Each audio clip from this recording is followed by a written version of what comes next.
Hey, what's up guys, Tech Guy Hodger here, and in this video I'm going to go over a quick comparison in terms of hardware of the iPhone 5 and the iPhone 4.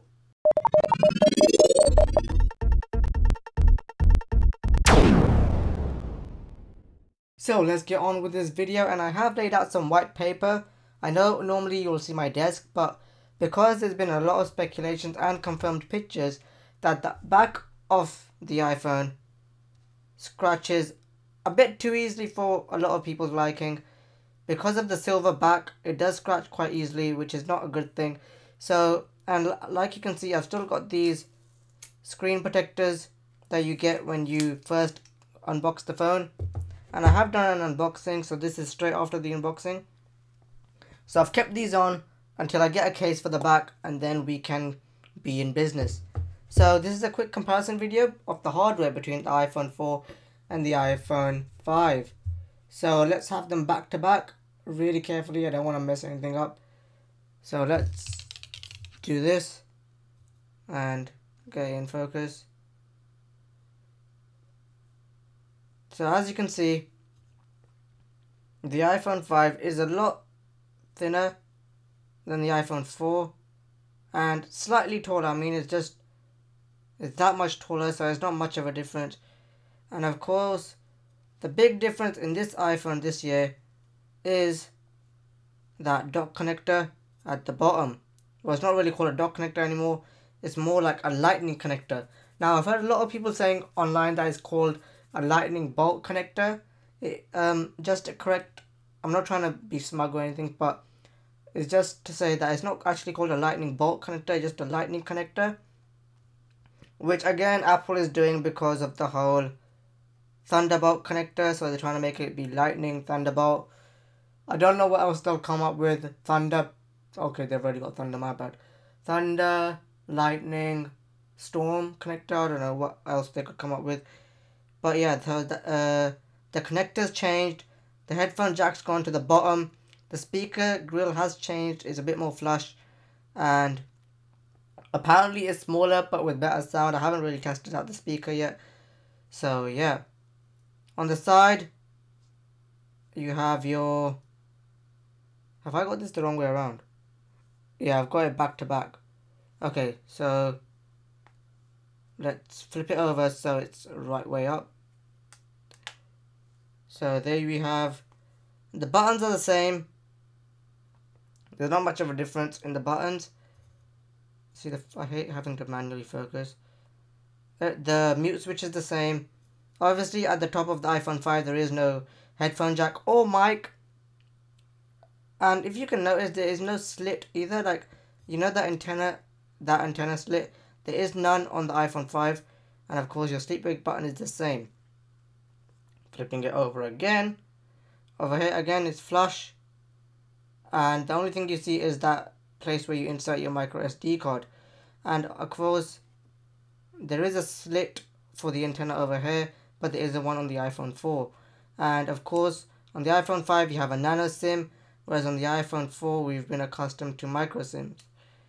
So let's look at the backs of these two. I'll put them flat on the table. As you can see, the back of the iPhone 4 is fully glass with a silver Apple logo and silver writing. Whereas on the iPhone 5, because you can't see it that properly further away, I have to bring it closer.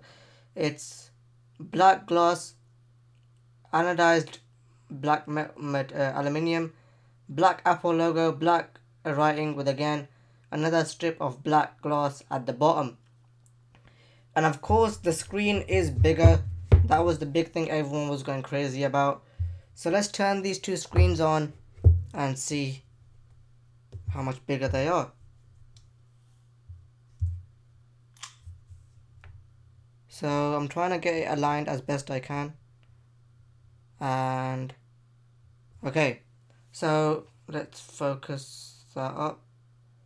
So that is how both the screens look. Obviously, the iPhone 4 has a 3.5-inch screen and the iPhone 5 has a 4-inch screen. And of course, you get that extra row of icons.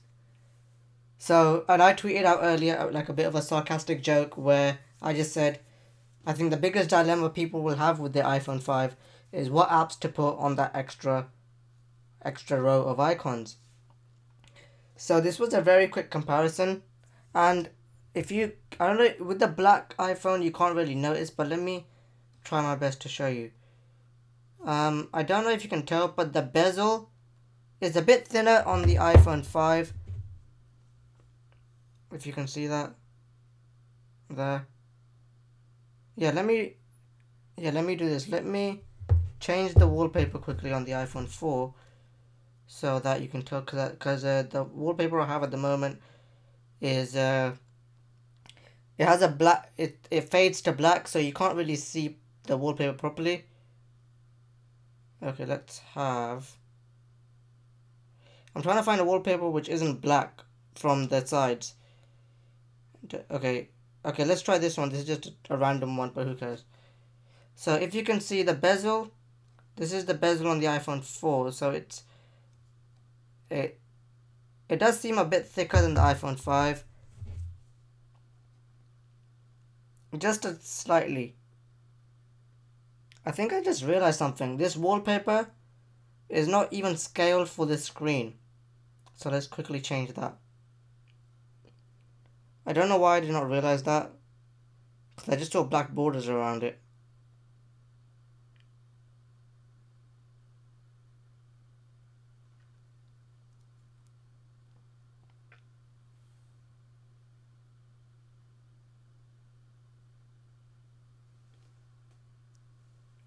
I don't know if it's just me, but is no wallpaper actually scaled for this device or something? Because even this looks as if the bezel starts here. As if I don't know whether that's the bezel or, like, if you look at it like that, right? It looks as if the wallpaper is just shrunk down too much. If you try to understand what I mean, let me put it back on the ground and zoom in the best I can and focus in. So if you can see, if it looks as if the wallpaper is not scaled to the screen, it looks as if there should have been a bit more, because on the iPhone 4 it looks like it's stretched all the way to the edge and then the bezel starts there. But on the iPhone 5, or maybe it's just me, for some reason it feels as if the bezel starts later on and it just cuts off halfway. Or maybe it's just the way the phones are made, I don't know. I'll have to confirm that. So that is a quick comparison between these two phones. I will have more coverage of the iPhone 5 in later videos on my channel, so do subscribe, and I will see you again another time in another video. Take care.